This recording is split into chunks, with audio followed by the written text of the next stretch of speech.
Assalamualaikum warahmatullahi wabarakatuh. Pada kesempatan kali ini, kita akan belajar pada tema 4, sehat itu penting, subtema 1, peredaran darahku sehat, pembelajaran 1. Anak-anak, sebelum kita mulai pembelajaran, kita jangan lupa untuk berdoa terlebih dahulu. Berdoa dipersilahkan. Doa sebelum belajar. Bismillahirrahmanirrahim. Raditu billahi rabban wa bil islami dinan wa bi Muhammadin nabiyya wa rasula. Rabbi zidni ilma warzuqni fahma.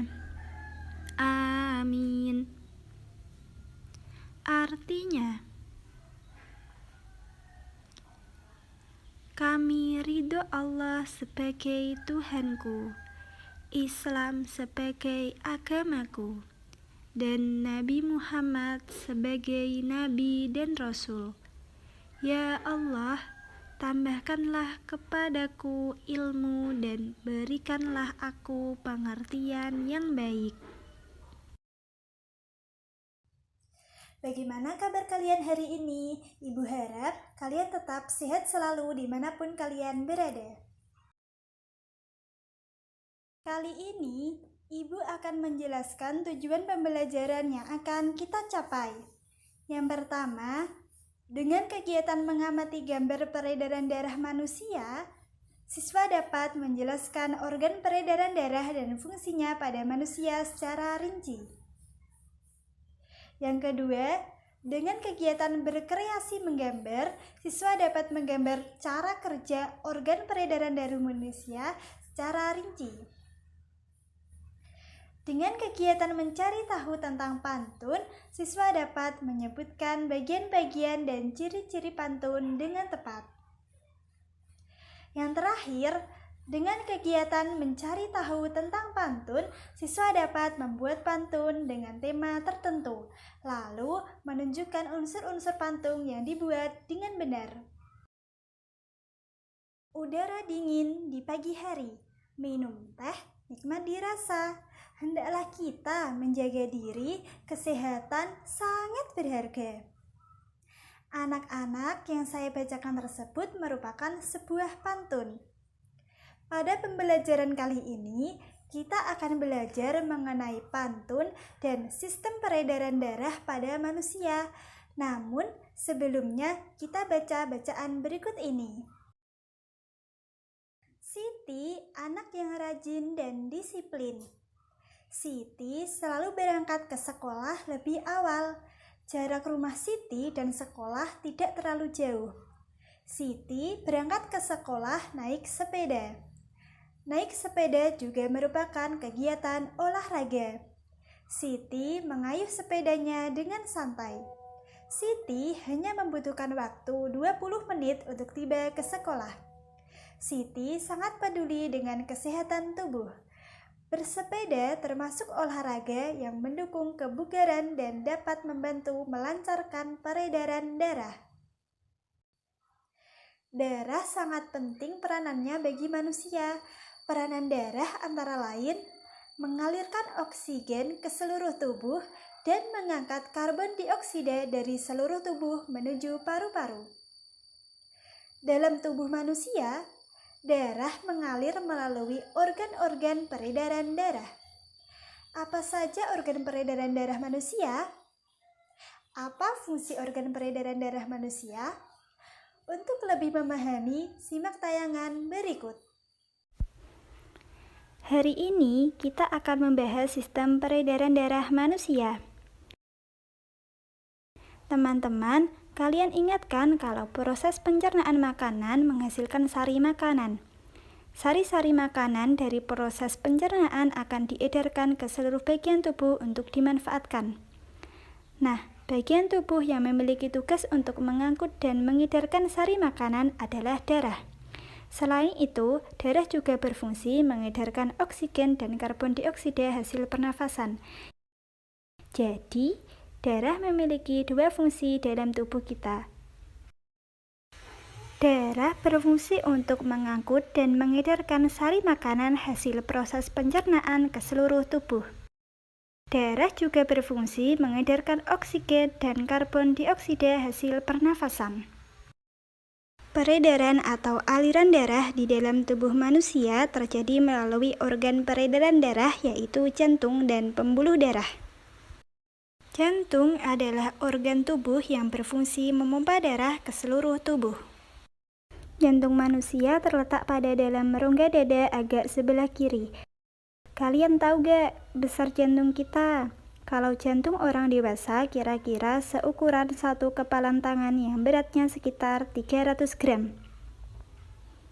Di dalamnya jantung memiliki 4 ruang yaitu serambi kiri, serambi kanan, bilik kiri, dan bilik kanan. Sebagai pemompa darah, jantung memiliki otot-otot yang kuat. Otot bilik lebih tebal daripada otot serambi karena otot bilik memompa darah keluar jantung untuk diedarkan ke seluruh tubuh. Oh iya, antara serambi dan bilik jantung ada pemisah yang berupa pintu turun yang disebut katup jantung. Katup jantung yang sehat dapat menutup dengan rapat sehingga darah dari bilik tidak tercampur dengan darah dari serambi. Katup-katup itu membuka dan menutup seirama dengan denyutan jantung. Pembuluh darah dapat dibedakan menjadi dua berdasarkan arah aliran darah, yaitu pembuluh nadi atau arteri, kemudian pembuluh balik atau vena. Pembuluh nadi adalah pembuluh yang mengalirkan darah keluar dari jantung. Pembuluh nadi yang paling besar adalah aorta. Kalau pembuluh balik adalah pembuluh darah yang mengalirkan darah masuk ke dalam jantung. Pembuluh balik yang paling besar adalah pembuluh balik atas dan pembuluh balik bawah. Kalian tahu gak? Darah dalam tubuh manusia selalu beredar dalam pembuluh darah, sehingga disebut peredaran darah tertutup. Berdasarkan panjang dan pendeknya jalur yang ditempuh, peredaran darah manusia dibagi menjadi peredaran darah kecil dan peredaran darah besar.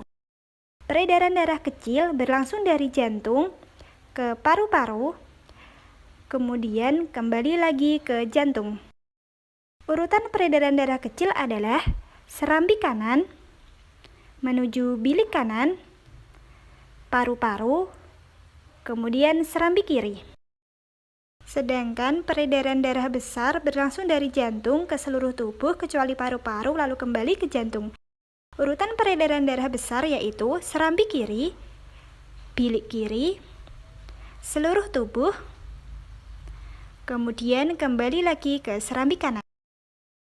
Nah, berdasarkan uraian tersebut, kita dapat mengetahui bahwa organ yang berperan dalam peredaran darah manusia antara lain jantung, pembuluh darah, dan paru-paru.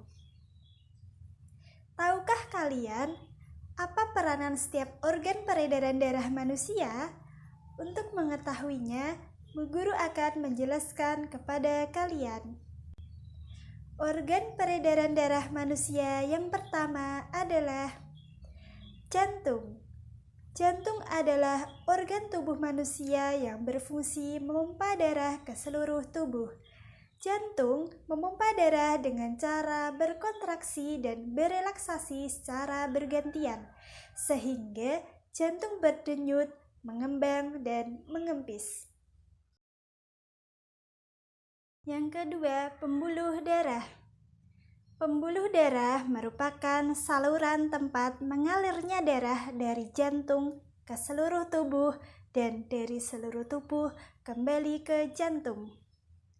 Pembuluh darah terdiri dari dua jenis, yaitu pembuluh nadi atau artery dan pembuluh balik atau vena. Pembuluh nadi atau arteri yaitu pembuluh darah yang membawa darah yang kaya akan oksigen keluar dari jantung ke seluruh tubuh. Sedangkan pembuluh balik atau vena yaitu pembuluh darah yang membawa darah yang kaya akan karbon dioksida dari seluruh tubuh menuju jantung. Pembuluh nadi yang paling besar disebut aorta, sedangkan ujung cabang yang terkecil disebut pembuluh kapiler. Pembuluh kapiler berdinding tipis dan berpori. Di sini terjadi pertukaran oksigen dan karbon dioksida. Perbedaan pembuluh nadi dan pembuluh vena. Pembuluh nadi atau arteri. Aliran darah keluar dari jantung, membawa darah bersih atau kaya oksigen kecuali arteri pulmonalis. Dinding tebal, kuat, dan elastis. Terletak di bagian dalam. Denyut terasa. Jika terluka, darah memancar. Memiliki satu katup di dekat jantung. Pembuluh balik atau vena. Aliran darah menuju jantung. Membawa darah kotor atau kaya akan karbon dioksida kecuali vena pulmonalis. Dinding tipis dan kaku. Terletak di dekat permukaan kulit. Denyut tidak terasa. Jika terluka, darah menetes. Memiliki banyak katup. Panjang seluruh pembuluh darah manusia jika dihubungkan dari satu ujung ke ujung yang lain dapat mencapai sekitar 160.000 km. Wow, panjang sekali bukan? Yang ketiga, paru-paru. Paru-paru juga memiliki peranan yang penting dalam sistem peredaran darah. Dalam sistem peredaran darah, paru-paru berperan sebagai penyuplai oksigen ke dalam darah. Berikut ini adalah gambar organ paru-paru dan pertukaran oksigen dan karbon dioksida. Pertukaran oksigen dan karbon dioksida terjadi di alveolus. Anak-anak, demikian tadi penjelasan tentang sistem peredaran darah manusia. Apakah kalian sudah memahami tentang sistem peredaran darah manusia? Ibu harap kalian sudah memahaminya. Sekarang mari kita mendengarkan ungkapan rasa syukur Siti karena telah diberikan organ peredaran darah yang sehat. Siti mengungkapkan rasa syukurnya dengan sebuah pantun. Rambutku lebat, rambutku subur, tidak dapat dipasang jepitan. Tubuhku sehat, ku ucap syukur, darah mengalir tanpa hambatan. Bersinar terik sang matahari, bagai api panas membara, rajin berolahraga, bela diri, badan kuat, hati gembira. Pernahkah kalian mendengar tentang pantun? Jika belum pernah, mari kita pelajari bersama tentang pantun. Pantun adalah sebuah puisi Melayu asli yang terikat oleh beberapa aturan yang berlaku. Biasanya, di dalam pantun terdapat pesan atau amanat dari sang pembuat pantun. Dari contoh pantun yang dibacakan tadi, kita dapat melihat ciri-ciri pantun. Yang pertama, setiap bait terdiri atas 4 baris atau larik. Setiap baris terdiri atas 8-12 suku kata. Baris pertama dan kedua merupakan sampiran, baris ketiga dan keempat merupakan isi pantun. Bersajak AB-AB. Sajak atau rima adalah bunyi akhir pada baris pantun. Bunyi akhir pada pantun di atas adalah rira-rira. Artinya, pantun tersebut bersajak AB-AB. Agar lebih paham, anak-anak bisa membuka buku siswa kelas 5, tema 4, halaman 13-14. Berdasarkan usia pantun dapat dibedakan menjadi 3. Yang pertama, pantun kanak-kanak, pantun muda, pantun tua. Agar lebih paham, kita dapat melihat buku siswa kelas 5 tema 4 halaman 29. Mari kita simak contoh pantun berikut. Merah muda baju si Bibi, di tangannya ada bayam seikat. Masalah warga datang bertubi, berkumpullah untuk mufakat. Dari pantun di atas, isi atau amanat adalah jika dalam masyarakat terdapat masalah, hendaknya kita melakukan musyawarah untuk mencapai kata mufakat atau sepakat bersama. Selanjutnya, berdasarkan isinya, pantun dibedakan menjadi beberapa. Yang pertama, pantun jenaka. Pantun yang berisi hal-hal lucu dan menarik. Contohnya, kucing bermain dengan tali, kera duduk membaca koran. Bagaimana hati tak geli, kepala botak suka sisiran. Yang kedua, pantun nasihat. Pantun yang berisi nasihat dengan tujuan mendidik dan memberikan nasihat moral berupa budi pekerti dan lainnya. Contohnya, pagi-pagi berolahraga, keliling kampung Bukit Tinggi.